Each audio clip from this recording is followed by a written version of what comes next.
Coach Bobo here, and in today's episode of Building the Swing, we're talking about the overhead, aka the American swing. To set up the overhead swing, I'm going to start by standing over my kettlebell, handle passing midway through the foot.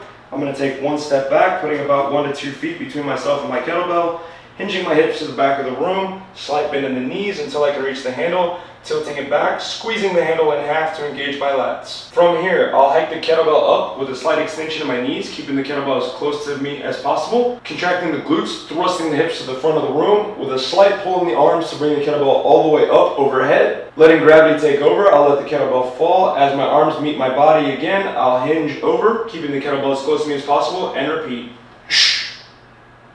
This is what it should look like.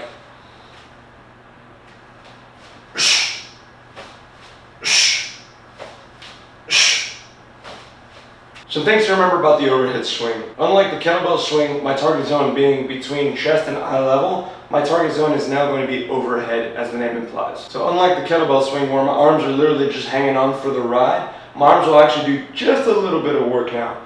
As that kettlebell comes up to the peak of the normal kettlebell swing, I'm going to give a slight pull in the arms to bring that kettlebell all the way overhead. Making sure to use a soft grip and a proper weight for this swing is going to be important, as if I'm not careful and control my kettlebell, I can injure myself. Too light a kettlebell will not give me the work I'm looking for. You'll be able to tell by the kettlebell's position at the top of the swing.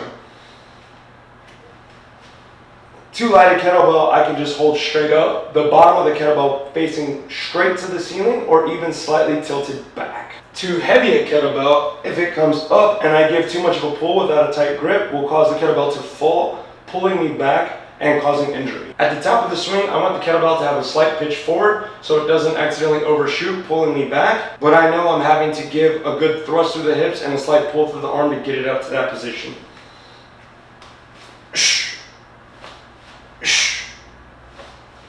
I also don't want to hold that kettlebell overhead for too long a period. I just want it to reach the peak of its swing and come back down so I'm consistent with my swings. I hope this was helpful for you guys. If you have any questions, please feel free to leave them in the comments or send me a message. Don't forget to like, save, share, follow, and or subscribe. Turn on those notifications for future videos and have fun.